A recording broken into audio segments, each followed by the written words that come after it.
Hi guys, welcome back after this massive break that I've had from YouTubing. We've ended some crazy times in my life. So crazy things such as buying a house, looking after a 10-month-old, and working as well. So it's been really busy. Appreciate everyone showing up and still watching these episodes, so congrats to you guys. Thanks heaps for the support. Thanks for being patient with me as I try to work my busy life out. Things are all going to change. Hopefully in April we will welcome the new beginnings of NBN to my household in April, because where we're moving will actually have proper internet. Good Lord, it has been crazy trying to, to have internet off 1.5, meg per second or something stupid. So, all right, enough of the, boring stuff. We'll get into it. So I've done a little bit of work behind the scenes, just trying to up my personal skill level of Warthunder and trying to make myself a little bit better at it. And in doing so, we've gotten quite close to researching the new tank destroyer, which will be fantastic because then we'll actually be covered and won't be able to be shot down by planes. So, well, less likely to be shot down by planes. Anyway, let's get into it. All right, guys, we're in. So, we only have a few upgrades left on this too. I think we've just got to upgrade the engine, make it a little bit quicker. I've done a lot of the upgrades just because I've just been trying to get this tank to a point where I feel that we might have a bit more advantage than what we have, or just not be so disadvantaged in our in our fights.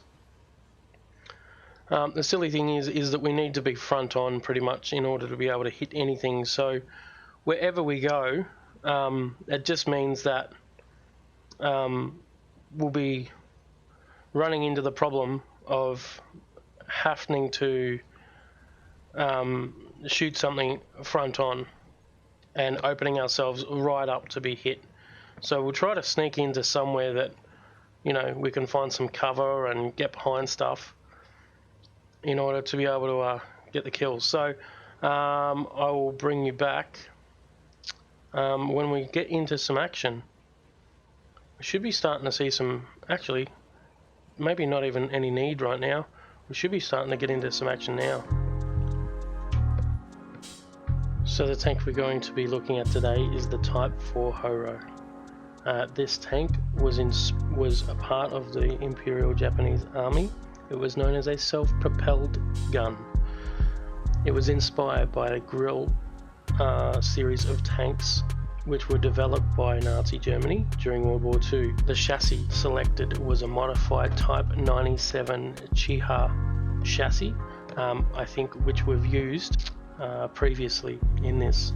It's one of the, I think it's the medium tank that we use. On this platform there was a Type 38 150mm howitzer put on there, which was based on a design of by the German arms factory or manufacturer, but dated from 19. So this was pretty much out of date,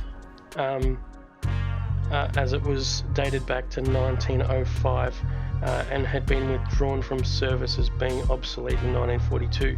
The gun's elevation was restricted to 30 degrees. You had 20 degrees elevation upwards and 10 degrees elevation downwards, and this restriction was due to the chassis itself. The restricted elevation meant that it was capable of firing a 35 kilogram shell 6,000 meters, or in old scale 6,600 yards. Given it's a breech loader, the maximum rate of fire is only around about 5 rounds per minute.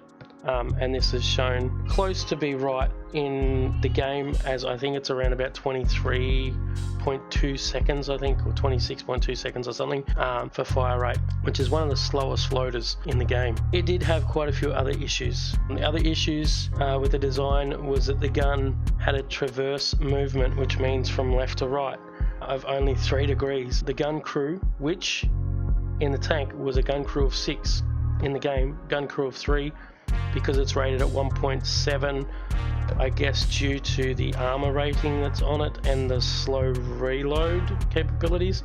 The gun crew was protected by a gun shield. This gun shield was 25mm thick, and was based at the front, was set at the front of the tank, which the cannon then came through. But the shield only extended to a very short distance on the sides, leaving the rest of the sides and back exposed. This made it very easy for the crew to be hit either by air or by machine gun on the ground, by infantry soldiers, or by hand grenades. And I mean, one hand grenade in such a small little box like that meant it was all over for everybody. The Type 4 Horo was rushed into service and deployed in batteries of 4. So, a little bit of knowledge for you guys. There was only 12 of these that were made. Some sites or some resources say that there were 24, 25 made. Most that I can see say that there were only 12 made, which means that there were only 3 batteries really, and they were used as a surefire defense as part of the 2nd Tank Division with the Japanese 14th Area Army during the Philippines campaign. So they were basically used for one particular thing, and that was in order to try to keep the ships at bay coming ashore in the Philippines. There isn't too many other deployments that I can find other than the Philippines campaign, and so, you know, then they weren't a very sought after tank, weren't very well used, and only having 12 of them meant that it was probably hard for them to get around from, you know, area to area to be used in multiple different battering scenarios. Not only that, these things were very easily overrun by the American forces. The Philippines campaign, they went on to fight in Okinawa, and within that battle they were severely overrun or outnumbered. I'll get it right in a minute. They were severely outnumbered by the American artillery. This meant that there weren't many left. I think there was only one, for example, that was left untouched and survived as an example of what the tank actually looked like. This can be located at the American Heritage Museum in Stowe, Massachusetts. The only thing other that I have to go on with is techie side of things. It had 12mm of armor. It's almost like the Ned Kelly the Ned Kelly of the tanks. You know, only the major areas were covered and the limbs were left exposed for an absolute whooping. I would actually rename this tank the Ned Kelly tank. I think it's the perfect name. Leave a comment down below if you agree or if you don't. But I think the Ned Kelly tank, I think I like it. Yeah, so it had 12mm armor around the sides and everywhere else, but just that frontal plate was 25mm thick. It had a massive cannon of 150mm and used a Type 38 howitzer shell. Along with that, it could use 2 different type of projectiles. So the first one was the armor piercing round, the second one was the heat, so the high explosive armor piercing round or anti-tank. So yeah, so it could use the 2 different shells, but ultimately you get hit by any of them and it's good night Irene. That's about it, guys, for this tank. There's not too much else to say, and whatever if I didn't say, it was 16.3 tons in mass. That's about it. That's all I've got to say about it.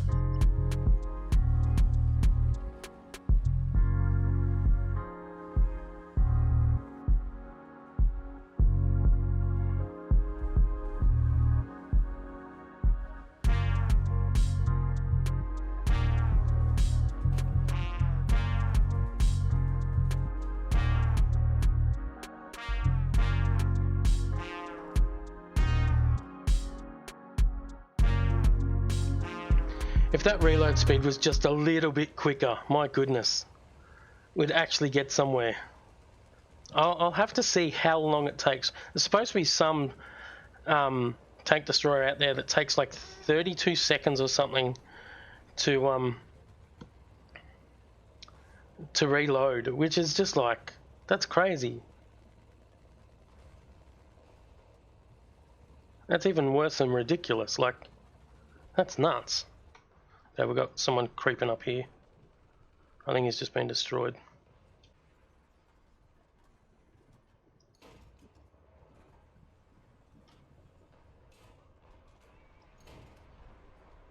Critical hit on him.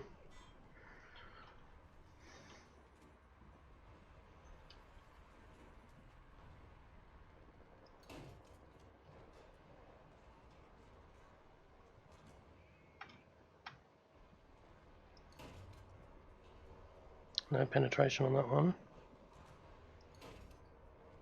Target destroyed! That's what we're after. That's what we're doing here.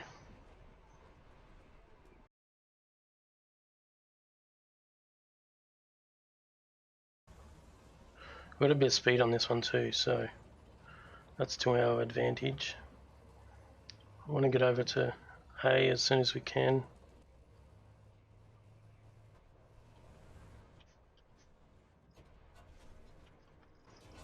Wow! So much for that medium tank. Those T26s, man. Alright, let's see how we went for edging that a little bit closer. Hey, hey, hey! We got it. Let's put it in here. Alright. Might as well research that one. Give me a look at this baby. Oh, well, that looks a whole lot better. What's the reload speed on this one? 7.8 seconds compared to 24.2 seconds. I think we might have to have a battle. What do you reckon? Join me back when we're done. Alright, jump with it. This looks a little better. I'm sure we can fix it. I think that's a whole lot bigger. Oh, that thing's full to us.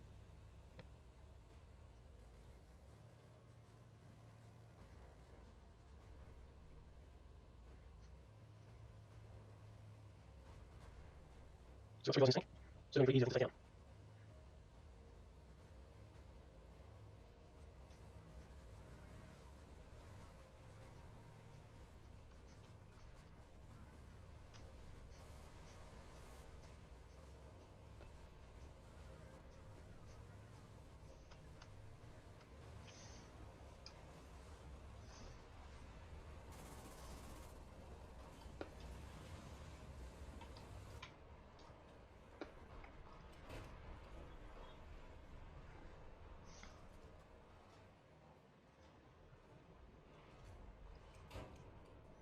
Ah, target destroyed. Nice. Oh, got me. What happened there? I think it's the same one. Or very, very similar. Oh, rubbish. Rubbish.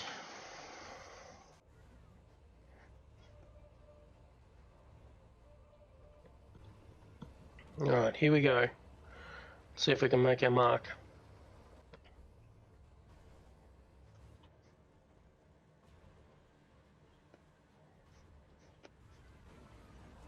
Might just have the right spot. He might be covered a fair bit, so we'll nip up, see if we can get him from behind or something. Well, we've really got some speed on this tank now. This used to be so slow.